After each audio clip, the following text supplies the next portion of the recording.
स्वागत है आप सभी का साइंस एंड फन पे, जहाँ पे टीचर्स आपको दिल और दिमाग दोनों से पढ़ाते हैं। तो मेरा नाम आशु घई है और मैं साइंस को पढ़ाता हूँ और साथ-साथ कोशिश करता हूँ कि समझाऊँ भी। तो इस चैनल पे मैं 10th क्लास की अगर बात करें, तो मैं मेनली फिज़िक्स पढ़ाता हूँ। लेकिन हाँ, केमिस्ट्री भी काफ़ी अच्छी पढ़ा लेता हूँ मैं, ऐसी बात नहीं है। और बीच-बीच में मैं केमिस्ट्री के भी लेक्चर्स यहाँ पे डालता रहूँगा। बाकी केमिस्ट्री आपको सोनम मैम और बायोलॉजी आपको दीक्षा मैम तो सॉरी उल्टा बोल दिया, केमिस्ट्री आपको दीक्षा मैम और बायोलॉजी आपको सोनम मैम जो है वो यहाँ पे पढ़ाती हैं। और आपने बहुत सारे लेक्चर यहाँ पे देख भी लिए होंगे। अब अगर बात करें, मैं अपने बारे में थोड़ा-सा इंट्रोडक्शन दे दूँ यार, तो हम लोगों ने लास्ट ईयर 10th को पढ़ाया और ऐसा नहीं कि पढ़ाया, वर्ल्ड रिकॉर्ड तो नहीं कहूँगा, लेकिन हाँ, इंडिया में कुछ रिकॉर्ड सेट किए। हम लोगों ने 45,000 बच्चों को लाइव पढ़ाया, जो कि 10th में साइंस में अभी तक किसी ने भी नहीं पढ़ाए थे। तो बच्चा तो हम पे ट्रस्ट करता है और आप भी बस यूट्यूब पे जुड़ जाइए हमारे साथ और ट्रस्ट कीजिए और हम आपको हर चीज़ बहुत बढ़िया क्वालिटी की यूट्यूब पे भी देंगे। ऐसा नहीं है कि सिर्फ पेड बैच में ही हम लोग अच्छा पढ़ाते हैं। सेकेंडली, हम लोग हर चैप्टर, क्योंकि ये जो चैनल है वो अभी लास्ट साल में एग्ज़ाम के दिनों में ही हमने खोला था, तो हम लोगों ने ज़्यादातर चैप्टर्स के यहाँ पे वन शॉट डाले हैं। इसीलिए यहाँ पे अब हम साल की शुरुआत में डिटेल्ड लेक्चर से शुरू कर रहे हैं। तो अगर आप एक ऐसे बच्चे हैं जिनको डिटेल्ड लेक्चर देखना पसंद है, तो ये जगह आपके लिए है। बट अगर आपको लगता है कि नहीं यार, मुझे तो इस चैप्टर का वन शॉट देखना है, तो वो सारे वन शॉट्स हम लोगों ने इस चैनल पे अच्छे से हर एक चैप्टर के लगभग अपलोड कर रखे हैं। तो वन शॉट भी हैं, लेकिन यहाँ पे हम लोग थोड़ा-सा डिटेल्ड लेक्चर जाएँगे। जैसे कि बात करें लाइट की, तो अगेन यहाँ पे भी एक बात बताना चाहूँगा कि अच्छा, मेरा गला थोड़ा-सा ख़राब है, बट ठीक है, नीयत बिल्कुल भी ख़राब नहीं है और अच्छे से पढ़ाएँगे आपको। बट पॉइंट क्या है सुनिएगा, पॉइंट ये है कि कई बच्चों के, हमारे ऑफ़लाइन के, मैं अगर रिस्पेक्ट से बात करूँ, क्योंकि मैं उनसे रोज़ मिलता हूँ, तो मुझे पता है कि कई बच्चों के इलेक्ट्रिसिटी चैप्टर भी इसमें एग्ज़ाम में आ रहा था, बट वो परसेंटेज बहुत कम था, लाइक 5% 10%। बाकी 90% या उससे भी ज़्यादा परसेंटेज बच्चों के एग्ज़ाम में लाइट चैप्टर आ रहा था, तो इसलिए हमने लाइट करा है। अगर आपके किसी के बच्चे के एग्ज़ाम में इलेक्ट्रिसिटी आ रहा है, तो आप वो भी, उसके वन शॉट हमने इस चैनल पे डाल रखे हैं, जाके देख सकते हैं। लेकिन हाँ, उसके भी डिटेल लेक्चर आएँगे।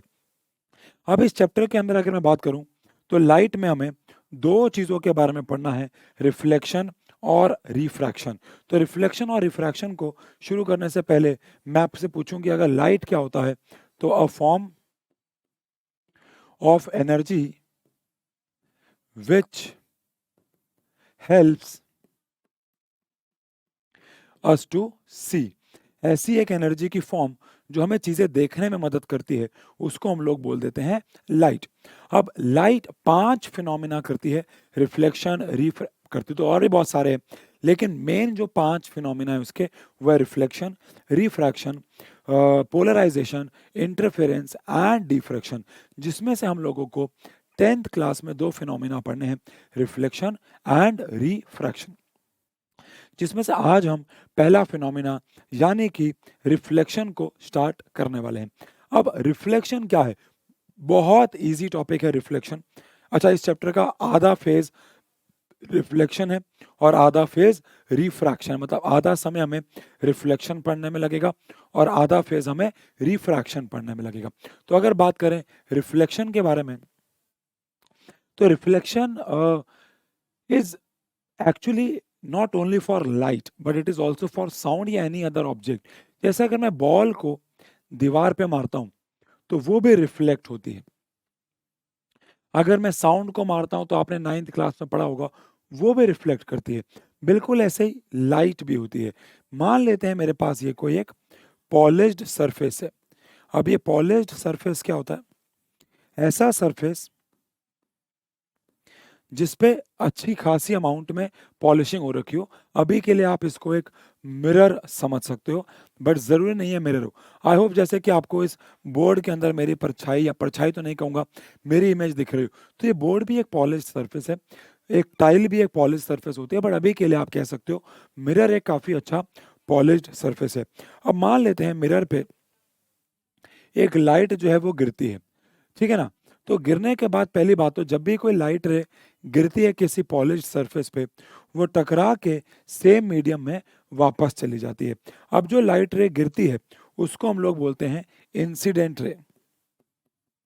जो लाइट रे गिरती है, उसे कहा जाता है इंसिडेंट रे, और जो टकरा के वापस चली जाती है उसको कहा जाता है रिफ्लेक्टेड रे। ठीक है ना। तो लाइट रे जो आई उसको बोला इंसिडेंट रे, और टकरा के चली गई। और भी चीजें हैं, बड़ा भी के लिए फोकस करेंगे। जो इंसिडेंट रे है और जो रिफ्लेक्टेड रे है, ये क्या है? तो जो लाइट रे आप मारते हो वो इंसिडेंट रे, और जो उस पॉलिश्ड सरफेस से टकरा के वापस से सेम मीडियम में आ जाती है उसे हम लोग कह देते हैं रिफ्लेक्टेड रे। तो इससे हम लोग बेसिकली बोलते हैं रिफ्लेक्शन ऑफ लाइट। तो bouncing back of light into the same medium, light का टकरा के सेम मीडियम में वापस आ जाना, इसे कहा जाता है रिफ्लेक्शन ऑफ लाइट। ठीक है जी, बहुत सिंपल है। अब रिफ्लेक्शन के ऊपर पूरे 2-3 लेक्चर यहाँ पे डिटेल में हम लोग पढ़ने वाले हैं, तो टेंशन लेने की जरूरत नहीं है। अब अगर बात करें तो इस चैप्टर में ऑब्जेक्ट क्या होगा? कोई भी चीज जो लाइट रे निकालेगा वो हमारे लिए ऑब्जेक्ट होगा। यानी कि कोई भी चीज जिससे लाइट रे निकल रही है वो हमारे लिए ऑब्जेक्ट है। अब ऑब्जेक्ट दो टाइप के होते हैं। पहला, जिनके पास खुद की लाइट रे होती है जो वो निकालते हैं, उन्हें कहा जाता है ल्यूमिनस ऑब्जेक्ट्स। तो objects having their own light, ऐसे ऑब्जेक्ट्स जिनके पास उनकी खुद की लाइट होती है, objects having their own light, इन्हें कहा जाता है ल्यूमिनस ऑब्जेक्ट्स। एग्जाम्पल के तौर पे सन, एग्जाम्पल के तौर पे बर्निंग कैंडल या उसकी फ्लेम है कह लो एक्चुअली आप, या फिर आप कह सकते हैं ये बोर्ड, इसके पास खुद की लाइट है, तो इन्हें हम बोलते हैं ल्यूमिनस ऑब्जेक्ट्स। या आपका मोबाइल फोन जिसमें आप ये वीडियो, या लैपटॉप जिसमें आप ये वीडियो देख रहे हैं, वहीं पे नॉन ल्यूमिनस ऑब्जेक्ट्स पे होते हैं ऑब्जेक्ट्स विच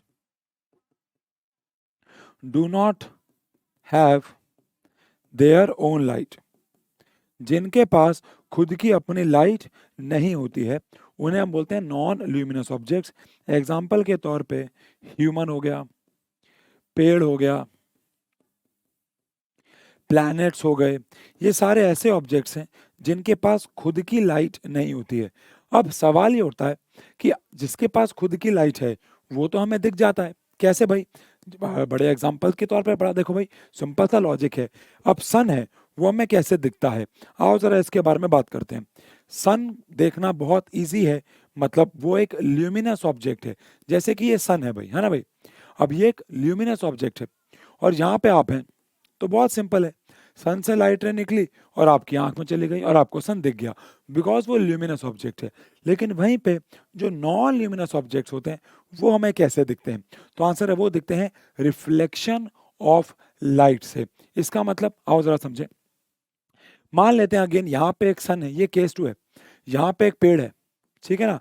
अब यहाँ पे आप हैं, अब जो पेड़ है वो तो एक नॉन ल्यूमिनस ऑब्जेक्ट है, तो सन से कुछ लाइट रे निकली जो कि पेड़ पे जाके टकराई, और वहां से वो रिफ्लेक्ट होके आपकी आंख में आ गई।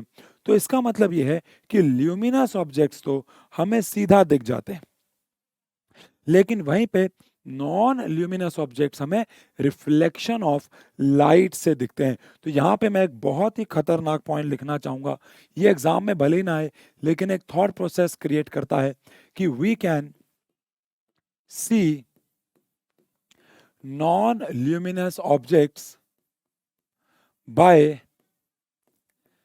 Reflection of light. हम लोग नॉन ल्यूमिनस ऑब्जेक्ट्स को रिफ्लेक्शन ऑफ लाइट से देख पाते हैं। ल्यूमिनस में तो पंगा ही नहीं है ना, सीधा लाइट रे निकली और हम तक पहुंच गई। यार बीच बीच में ना थोड़ा सा पानी पीता रहूंगा यार, उसके लिए मुझे एक्सक्यूज करना, क्योंकि मेरा गला खराब है ना, तो वो सूख रहा है बार बार, है ना, सॉरी यार। पानी मतलब कॉफी है यार, काढ़ा है मतलब, काइंड ऑफ। Thank you. मतलब सॉरी। तो होता क्या है कि जो ल्यूमिनस ऑब्जेक्ट्स होते हैं उनसे तो सीधा लाइट निकल के हमें दिख जाती है, लेकिन वहीं पे जो नॉन ल्यूमिनस ऑब्जेक्ट्स होते हैं उनसे लाइट पेड़ पर जाकर टकराती है, और टकराने के बाद सीधा आंख के अंदर हमारे एंटर कर जाती है। तो अल्टीमेटली द पॉइंट इज कि रिफ्लेक्शन ऑफ लाइट की मदद से हम नॉन ल्यूमिनस ऑब्जेक्ट्स को भी देख पाते हैं। क्लियर है मेरे हिसाब से तो ये, है ना। अब रिफ्लेक्शन ऑफ लाइट क्या है ये भी हम समझ गए, और उसकी मदद से हम नॉन ल्यूमिनस ऑब्जेक्ट्स को भी देख पाते हैं। आपके कमरे में जिस वक्त जहाँ पे आप बैठे हो, मुझे लगता है मोबाइल फोन हो गया, कोई ट्यूबलाइट जल रही होगी वो हो गया, लैपटॉप हो गया, ये सब ल्यूमिनस है। लेकिन बाकी सारी चीज़ें नॉन ल्यूमिनस है। जैसे इस कमरे में ये पंखा है, ये एसी है, ये सीपीयू पड़ा हुआ है, यहाँ पे एक डब्बा पड़ा हुआ है, इधर एक माइक के सेल पड़े हुए हैं, इधर एक फट्टा पड़ा हुआ है, इधर एक स्पीकर पड़ा हुआ है, इधर एक ग्लास पड़ा हुआ है। ये सारे ऑब्जेक्ट्स ऐसे हैं जो नॉन ल्यूमिनस हैं, लेकिन ये मुझे फिर भी नज़र आ रहे हैं बिकॉज इस कमरे की जो लाइट है उन पर जाकर टकरा रही है और टकरा के मुझ तक वापस आ रही है। तो this is reflection of light, ठीक है ना। चलिए, अब रिफ्लेक्शन ऑफ लाइट जब भी होता है तो कुछ कानून फॉलो होते हैं, वो कानून हम एक बार यहाँ पढ़ लेते हैं, ठीक है जी। तो यहाँ पे हमारे पास आ रहा है कोई भी ये पॉलिश्ड सरफेस, ये हमारे पास है एक पॉलिश्ड सरफेस। अगेन आप इसे अभी के लिए एक मिरर समझ सकते हो, क्योंकि मिरर जो है वो काफ़ी अच्छा रिफ्लेक्शन करता है। अच्छा, एक बात मैं बता दूं आपको, हम लोग जिनको नहीं पता, हम लोग ज़्यादातर चीज़ें देख के समझ के पढ़ते हैं, जिसको आप डेमोन्स्ट्रेशन या एक्सपेरिमेंट्स के लो। तो हम लोग इसके भी डेमोन्स्ट्रेशन यानी कि एक्सपेरिमेंट्स की वीडियो यहाँ डालेंगे, लास्ट ईयर भी डाली थी। तो अगर आपको बहुत जल्दी है तो आप इसी चैनल पे लास्ट ईयर की वीडियोस में जाके देख सकते हो कि हमने रिफ्लेक्शन के ऊपर एक्सपेरिमेंट्स की बहुत सारी वीडियोस डाल रखी हैं, ठीक है जी। जहाँ पे हमने आपको ये दिखाया हुआ है कि दुनिया का हर ऑब्जेक्ट रिफ्लेक्शन करता है, बस कई ऑब्जेक्ट ऐसे हैं जो कम रिफ्लेक्शन करते हैं और कई ऑब्जेक्ट्स ऐसे हैं जो ज़्यादा रिफ्लेक्शन करते हैं। लेकिन रिफ्लेक्शन हर एक ऑब्जेक्ट करता है, ये बात आपको ध्यान रखनी होगी। तो पॉलिश्ड सरफेस को ज़्यादा अच्छे रिफ्लेक्शन करते हैं, इसलिए हम पॉलिश्ड सरफेस का यहाँ पे एग्जाम्पल लेके पढ़ते हैं। चलिए, अब होगा क्या कि यहाँ पे एक लाइट रे गिरी और टकरा के वापस चली गई, this is known as reflection of light. अब हम लोग इंसिडेंट रे यहाँ पे बना देते हैं, जो कि पहले ही बनाई थी। ये हमारे पास रिफ्लेक्टेड रे है भाई, और जिस पॉइंट पे ये टकराती है इसको हम लोग बोलते हैं पॉइंट ऑफ इंसिडेंस, ठीक है जी। जिस पॉइंट पे टकराती है उसको बोलते हैं पॉइंट ऑफ इंसिडेंस। और जिस पॉइंट पे टकराते हैं वहां पे अगर मैं एक परपेंडिकुलर लाइन बना दूं, यानी एक ऐसी लाइन बना दूं जो कि हमारे हमारे मिरर से, हमारे सरफेस से परपेंडिकुलर हो, उसको नॉर्मल कह देते हैं, ठीक है जी। उसको नॉर्मल कह देते हैं। शायद ये लग ना रहा हो कि ये ऐसा कुछ है, ठीक है, इधर देखते हैं एक बार। तो ये हमारे पास एक रिफ्लेक्टेड रे है बेसिकली, और यहाँ पे हम अगर एक सरफेस से, यानी हमारे सरफेस से अगर एक 90 डिग्री की लाइन बनाते तो उसको नॉर्मल बोलते हैं, ठीक है जी। अब इंसिडेंट रे और नॉर्मल रे के बीच के एंगल को हम लोग एंगल ऑफ इंसिडेंस कहते हैं, और ऐसे ही नॉर्मल रे और रिफ्लेक्टेड रे के बीच के एंगल को हम एंगल ऑफ रिफ्लेक्शन कहते हैं। तो ध्यान रखिएगा, ये एंगल आई को कहा जाता है एंगल ऑफ इंसिडेंस, और एंगल आर को हम लोग कह देते हैं एंगल ऑफ रिफ्लेक्शन, ठीक है जी। तो ये इनके नाम है। अब angle of incidence and angle of reflection, ये हमारे पास दो एंगल है। अभी हमने लॉ नहीं पढ़े, अभी तो हम यहाँ पे पढ़ना शुरू करेंगे laws of reflection of light. और ध्यान रहे, अगर आप में से बहुत सारे बच्चों ने, मतलब बहुत सारे बच्चों ने क्या, सही बच्चों ने 9th क्लास में साउंड चैप्टर पढ़ा है, तो वहाँ पे हमने रिफ्लेक्शन ऑफ साउंड में लॉज पढ़े थे। ये लॉ भी दोनों के दोनों बिल्कुल सेम है। तो बेसिकली दो लॉ हैं, आप इन्हें फर्स्ट लॉ सेकंड लॉ भी कह सकते हो, बट ऐसा नहीं है कि फर्स्ट की जगह फर्स्ट ही बोलना होता है और सेकंड की जगह सेकंड ही बोलना होता है। लाइक 9th क्लास न्यूटन जी का फर्स्ट लॉ मतलब फर्स्ट लॉ ही है, सेकंड लॉ मतलब सेकंड लॉ ही है, लेकिन आप फर्स्ट सेकंड ऊपर नीचे कर सकते हो। लेकिन इसके दो लॉ हैं जो कि क्या कहते हैं। तो पहला लॉ कहता है कि जो इंसिडेंट रे है, और मतलब यहाँ पे वो सेकंड लिखा हुआ है, चलो जहाँ पे जो फर्स्ट लिखा है उसके बारे में बात कर लेते हैं। फर्स्ट लॉ कहता है कि एंगल आई जो है वो हमेशा एंगल आर के बराबर होगा, यानी एंगल ऑफ इंसिडेंस जो है वो एंगल ऑफ रिफ्लेक्शन के हमेशा बराबर होगा। Angle I is always equal to angle R, angle I जो है वो एंगल आर के हमेशा बराबर होगा। यानी कि अगर एक लाइट रे गिर रही है, मान लो 30 डिग्री पे, नॉर्मल के साथ अगर एक लाइट रे, ऐसा समझते हैं कि ये मिरर है मान लो, और लाइट रे गिरी 30 डिग्री के एंगल पे, तो वो 30 डिग्री का ही एंगल बना के वापस चली जाती है। यानी अगर एक लाइट रे गिरती है एक सर्टन एंगल पे तो उतना ही एंगल बना के वो वापस चली जाती है। यानी angle I is always equal to angle r होता है। 40 पे गिरेगी तो 40 से वापस चली जाएगी, 50 पे गिरेगी तो 50 से वापस चली जाएगी, 60 पे गिरेगी तो 60 पे वापस चली जाएगी, ऐसे ही 89 पे गिरेगी तो 89 से ही वापस। बट हाँ, 90 पे नहीं गिर सकती, वो आपको समझना है। बट जितने पे भी गिरेगी उतने एंगल से वापस। तो पहला लॉ तो बहुत सिंपल है, angle I is always equal to angle are.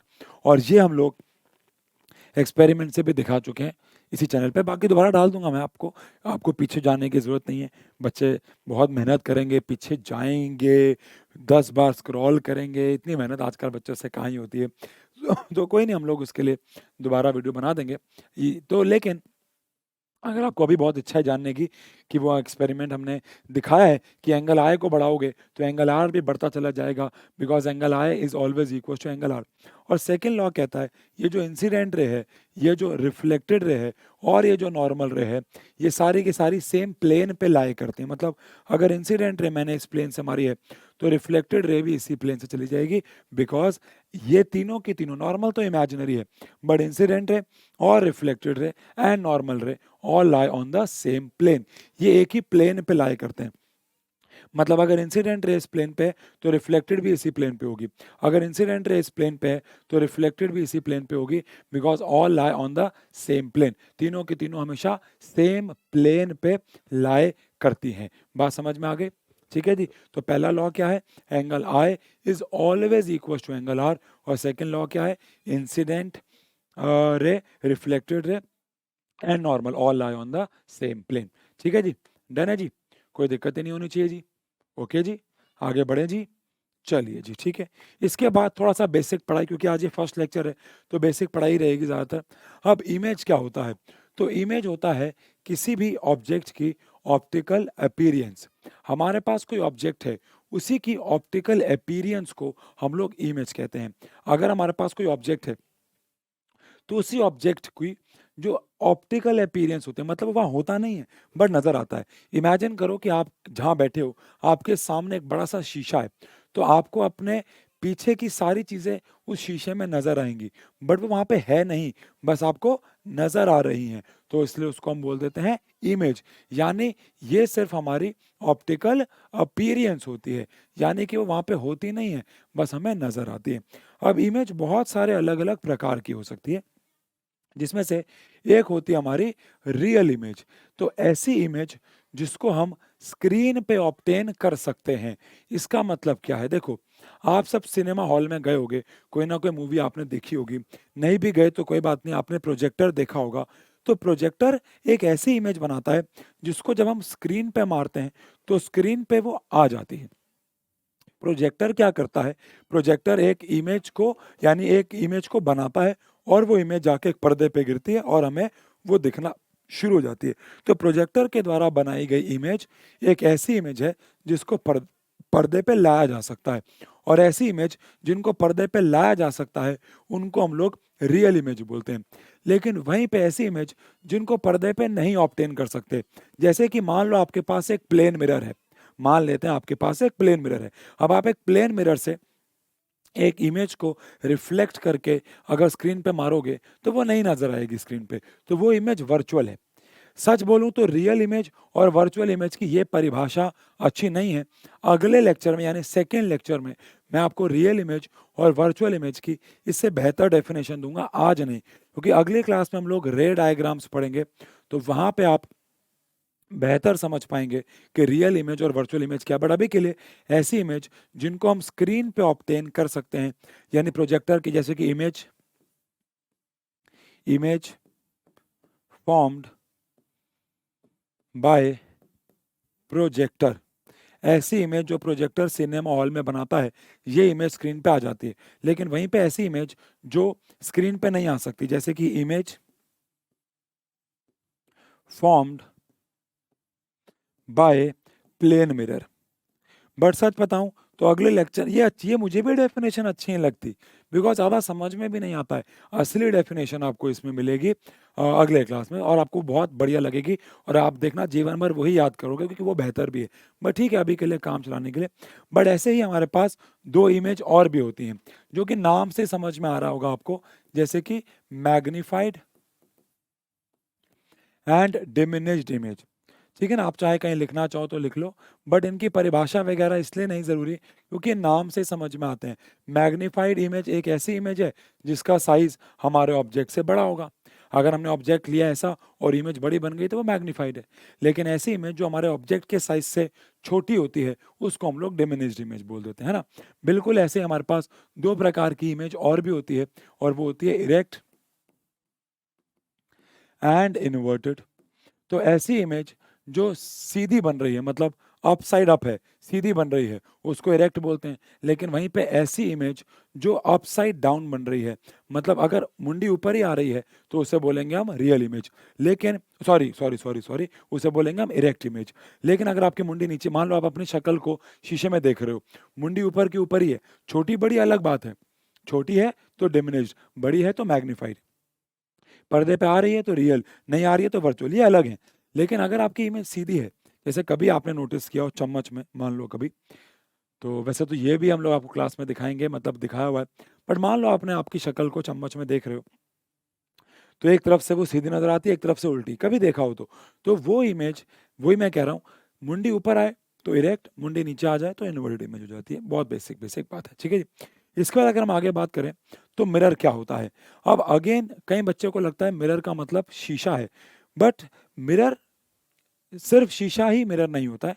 हमारी फिजिक्स में मिरर मतलब कोई भी पॉलिश्ड सरफेस, जैसे कि मैं ये कहूँ तो ये भी एक मिरर है, क्योंकि मैं इसमें पीछे का देख पा रहा हूँ, मुझे इसमें कैमरा दिख रहा है, स्विच बोर्ड दिख रहा है, मैं खुद दिख रहा हूँ, तो ये भी एक प्रकार का मिरर है।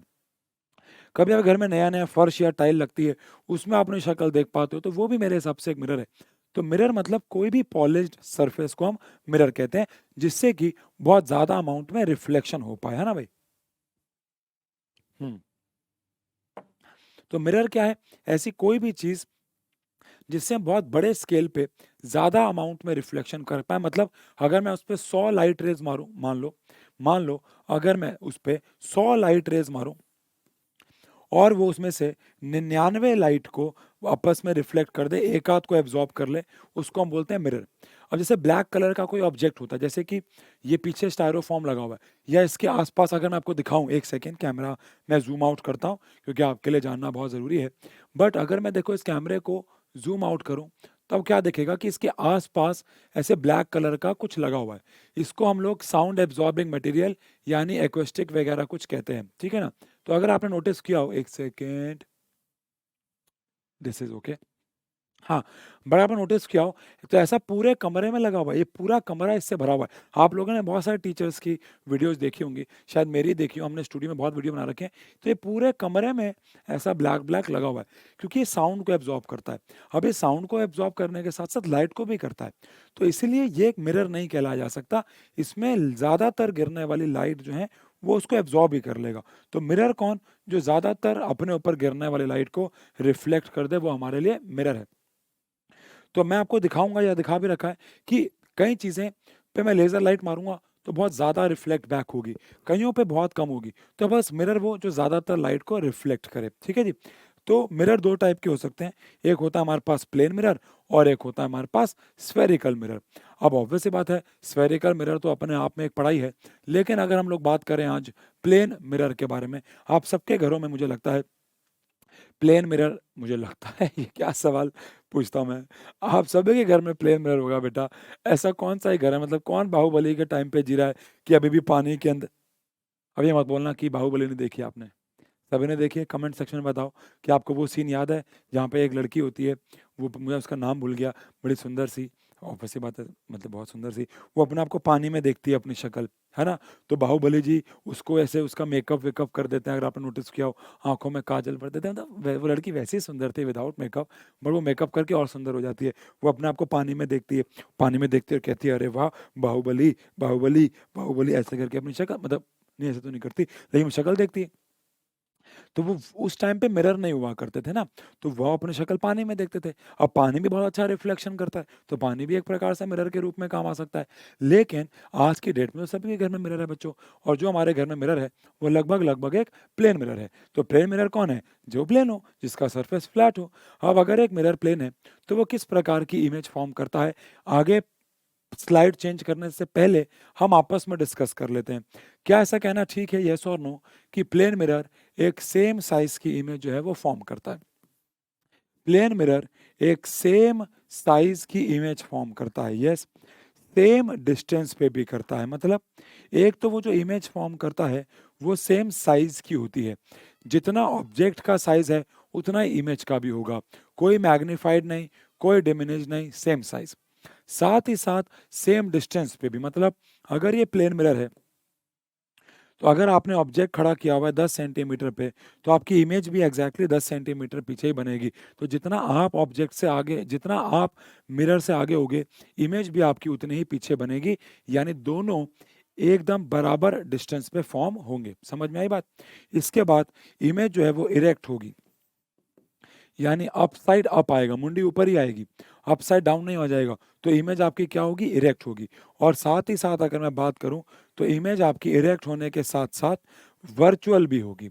वर्चुअल बोले तो इमेज जो है आपकी वो स्क्रीन पे नहीं बनेगी, यानी कि अभी के लिए ऐसी डेफिनेशन बोल रहे हैं, फिर बोल रहा हूँ अगली क्लास में परिभाषा बदल जाएगी।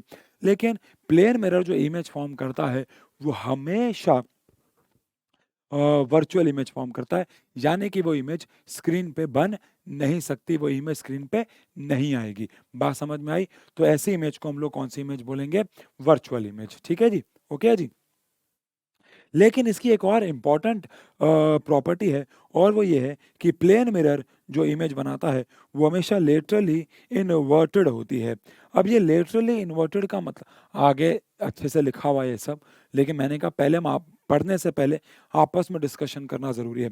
तो ऐसी इमेज जो कि लेफ्ट वाला राइट दिखा दे और राइट वाला लेफ्ट दिखा दे, उसको हम लेटरली इन्वर्टेड इमेज कहते हैं। विच मीन्स कि कभी आपने प्लेन मिरर में अगर ए बी सी लिखा हुआ देखा हो, तो प्लेन मिरर में वो सी, बी और ए ऐसे नजर आएगा, क्योंकि वो लेफ्ट को राइट दिखा देता है, राइट को लेफ्ट। आप अपना लेफ्ट हैंड उठाओगे तो मिरर में लगेगा कि राइट उठा रहे हो, और राइट उठाओगे तो मिरर में लगेगा लेफ्ट उठा रहे हो। तो वो लेफ्ट को राइट कर देता है और राइट को लेफ्ट कर देता है। ऐसी इमेजेस को बोलते हैं लेटरली इन्वर्टेड इमेजेस। जैसे कि मान लो एम्बुलेंस, आप सबको पता है कि जो एम्बुलेंस होता है वो शीशे में हमें सीधा दिखे, इसलिए वो लोग उल्टा लिख देते हैं, यानी ई लिख देते हैं ऐसे, सी लिख देते हैं ऐसे, एन लिख देते हैं थोड़ा ऐसे, है ना भाई? ए लिख देते हैं ऐसे, एल लिख देते हैं ऐसे, यू तो यू ही रहेगा, बी लिख देते हैं ऐसे, और ए भी ऐसे रहेगा। अब मैं अगर इसको शीशे में देखूंगा तो मुझे एम्बुलेंस सीधा नजर आएगा, एम्बुलेंस, ताकि मैं पढ़ सकूं मेरी गाड़ी के पीछे एम्बुलेंस आ रहा है।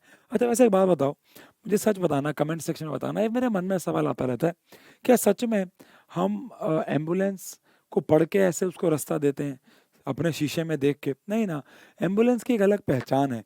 वो सायरन मार रही होती है बहुत जोर जोर से, और नहीं भी मार रही हो तो उसकी एक बनावट है यार, उसके ऊपर लाइट लगी होती है, वाइट कलर की होती है, और मतलब ऐसे क्रॉस का वो मेडिकल वाला साइन बना होता है, मतलब प्लस का।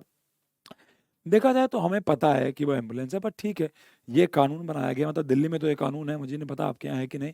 हर एक एम्बुलेंस को आगे ऐसे लेटरली इन्वर्टेड करके एम्बुलेंस लिखना होगा, ताकि गाड़ी चलाने वाला जब अपने शीशे में देखे तो वो देख ले यार कि अरे यार ये तो एम्बुलेंस आ रही है, और वो अपना रास्ता दे दे। बिल्कुल ऐसे ही मान लो कि अगर आप नौरा, अरे यार, अरे यार ऐसे, मतलब एक आसान नाम है तो मैंने ले लिया, ऐसे कुछ गलत मत समझना। तो हमने अगर नौरा को शीशे में देखा, अबे नौरा को शीशे में नहीं देखा, मतलब नौरा के नाम को अगर हमने शीशे में देखा, तो हमें क्या वो कुछ ऐसी नजर आएगी? ओ सॉरी उसका जो नाम है उनका, वो कुछ ऐसा नजर आएगा? हाँ।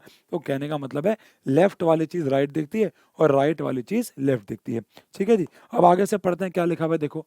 एक प्लेन मिरर जो इमेज बनाएगा वो हमेशा वर्चुअल और इरेक्ट होगी। इन्होंने उसको एक ही पॉइंट में दिखा दिया। मान लो एग्जाम में 5 पॉइंट्स आए तो आप इसको अलग अलग करके भी बना सकते हो। अच्छा, जो डिस्टेंस होगा इमेज का और ऑब्जेक्ट का वो हमेशा बराबर होगा। Image formed is always of same size, और जो इमेज फॉर्म होगी प्लेन मिरर की वो हमेशा लेटरली इन्वर्टेड होगी, मतलब left appears on right side and right appears on left side.